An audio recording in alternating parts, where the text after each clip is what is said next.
Joel, if you wanted to tell a story of people who had come out of Egypt, wandered around, got lost, got seriously lost out in the wilderness for a while, and then came into the land we now know as Israel, where would you have them come in? As I often point out, the quickest way to get from Egypt to Israel is just like right up the coast. Yeah. Right up the coast. You make it in about a few hours, probably, maybe a couple of days.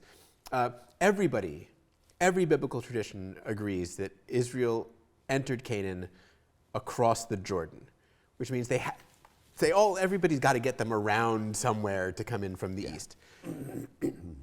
Why at that point they come in precisely where they do, I don't know, because in the stories that we have at the end of the book of Numbers and Deuteronomy about where the Israelites are, they're all the way up and down the Jordan.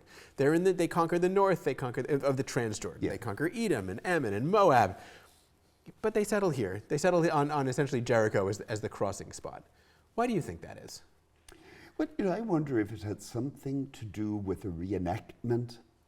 And now this raises a very complicated question of when they came up with the story of the crossing of the sea. Mm-hmm. But the crossing of the Jordan, which they do reenact here at the beginning of Joshua, seems to be modeled on that. Sure, the crossing of the sea in Exodus. So that would be one reason for doing it there. If you were coming from Transjordan, well, it's at the top of the Dead Sea. You'd want to come across somewhere between the Dead Sea and the Galilee. And then perhaps you had a convenient pile of ruins. That, I think, is probably the thing that stuck. Here was a city essentially on the border. I mean, a major Jericho, even when it was a pile of ruins, was a fairly big pile of ruins. Right? It would have been an impressive defeat for Israel to have achieved against the native inhabitants for their very first attempt. Yes, and how could they do it? After all, you've got this ragtag mixed multitude that came out of Egypt, essentially runaway slaves, and how would they now capture a city like this? This is, in fact, one of the underlying themes that runs throughout Joshua and Judges, and some of the material before it also, is I think the recognition that given the situation, they have no capacity to conquer almost anybody, especially a really big walled city. Right? It's one thing to fight somebody out in the wilderness, the Amalekites or whoever, but a walled city, how are they going to? So every conquest in Joshua and Judges essentially is described as a divine victory that the Israelites, they just have to obey, and if they just do the right things, they'll kind of walk on in. Right. So, this is how we end up with. Let me read trumpets. the instructions that they give. See, I have handed Jericho over to you. This is the Lord speaking to Joshua, along with its king and its soldiers. You get a lot of emphasis on kings in these narratives. You shall march around the city. Okay, this is your prescription. How do you conquer a walled city? Mm-hmm. March around it, circling the city once. Thus you shall do for 6 days, with 7 priests bearing 7 trumpets of ram's horns before the ark. On the 7th day you shall march around the city 7 times. Notice now the inhabitants of Jericho are being very cooperative on all of this. Nobody comes out to disrupt it. When they make a long blast with the ram's horn, as soon as you hear the sound of the trumpet, then all the people shall shout with a great shout, and the wall of the city will fall down flat. Mm-hmm. I know the song. We could have just sung the song. It's a victory in which Israel is to do simply nothing at all except for follow what seemed to be, the way you read it at least, almost comical instructions for how to defeat a city. Yeah, well, it's certainly highly ritualistic. And this is why I kind of suspect that there were some priests involved in crafting this story. They may not have come up with the story that they had conquered Jericho, but this way of doing it seems to put a premium on do the right ritual. And not just that, but the priests are the ones leading it. They're bearing the ark around. Yeah. My general rule is if priests are taking the lead in a story, priests wrote the story. That's sort of my running rule for how the Bible works. And this is a pretty good example, I think. Now, when they capture it, what are they to do to it? So here we run into, right off the bat, really, we run into the great moral problem of the book of Joshua, which is the problem of what in Hebrew is called harem, and what in English is almost untranslatable, as you can tell by the fact that sometimes it's the ban, and sometimes, which is a meaningless term, sometimes it is, what are other translations for harem? There are all these attempts to find a word that equates to this, again, actually ritualistic act of complete destruction of absolutely everything that can be destroyed. In fairness, they made one exception. The prostitute Rahab. Yeah. Yes. They did mean to preserve essential services. It's funny that's how you tell that story. The way I tell the story is that when Joshua sends the spies to go check out Jericho, they never get any further than the prostitute's house. It's the first place they go, and they get there, and then they turn around and come back. Same kind of joke, I suppose. Yes, this gives the story an element of verisimilitude. What it also does, though, is, as we said, it provides the counterbalance of who is gone and who's still around, right? Jericho was inhabited by Israelites for the most part when the story was written. But they knew that there was a pocket of people living in Jericho who call themselves Rechabites, who were not Israelites, were not native Israelites. Yeah. And if their story is, we came in and we killed everyone, then their question is, what about these guys? We clearly didn't kill them during the conquest. Why is this sort of indigenous, non-native Israelite population still hanging around in Jericho?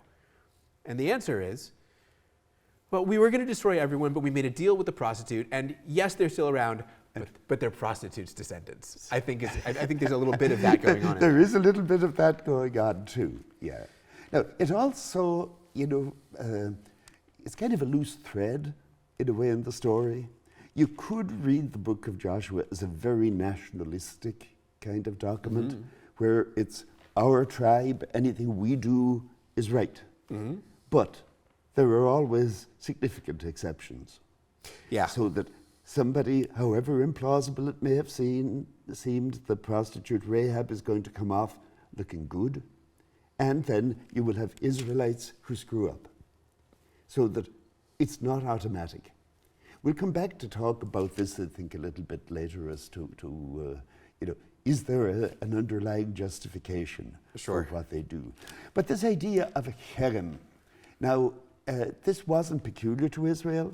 We have it at least in a Moabite inscription where they boast about consecrating the people they conquered as victims to their god Chemosh. Now, what kind of a god wants the inhabitants of a city to be slaughtered? Men, women, children, even the animals. Seemingly, most of them, at least back then, right? Both Israel's God and Moab's God seem to have this in common. There are lots of interesting ways to think about the problem of harem. One is, the text sort of lays it out back in Deuteronomy, when this is first put out as an idea. The idea is you have to slaughter everybody because that is the way to avoid being tempted into following their religious practices. Yeah. You have to wipe it out and start clean. Otherwise, there will be this constant temptation, and Israel is not really morally strong enough and virtuous enough to avoid falling for that temptation. So that's one rationale, which is, again, not to say that it's it serves the purpose. Right. Another aspect of that, I think, is that it keeps the army together. That if you let people just go off and take plunder, take the women, go home, go back to the hills, you're going to have a much harder time getting them out to move on to the next town. Yeah, maybe. So I think that, this is not by any means the primary motivation for it. But the way they conceive of it is, this is like offering a sacrifice. Right. I mean, and the word harem that underlies it occurs in other contexts that are more obviously sacrificial, or something you're devoting to God in a sacrificial sense. Appears elsewhere in the Bible that way. I think there is something, again, there's something ritualized about this. It's ritualizing violence, which I think is important conceptually. I think we do that in various ways also. Maybe not as clearly, but the notion of, war is messy. Yeah. War is messy, and it's morally messy, I think, often. And to put it under a framework of our deity told us we have to do this, both gives it some structure and also alleviates some of the, did we have to kill everyone? We had to kill everyone. That's, I would say, another aspect of harem that I think is important, and one that we've talked about already, is harem, the complete destruction of every man, woman, child in a city. Harem is the explanation for why those people don't exist anymore, right? Yes. Right, or at least why they shouldn't exist anymore. They knew that in most battle contests, you didn't eliminate everyone. You went and you fought a battle, and you won or you lost, and you came back, and the people were still there.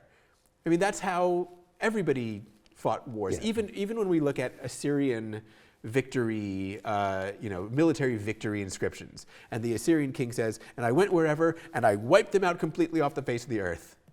The next year, they're back. The king says, "And then I went back and I wiped them off the." There's, the language is exaggerated, but the actual battles aren't about. It was never really about wiping people out. But for the sort of mythological purposes of the story, these people have to disappear because the Israelite writers were looking around, going, "We're the only ones here." Yep. Even in Joshua, they do allow for the exception of the Gibeonites. Sure. And they have to add explanation for it. Absolutely. How those people fooled us. But what's striking to me, though, and this is true of a lot of the ancient world, is that the criticism that people would have of these stories wasn't that they were so brutal. It was that they weren't brutal enough, that they didn't finish the job.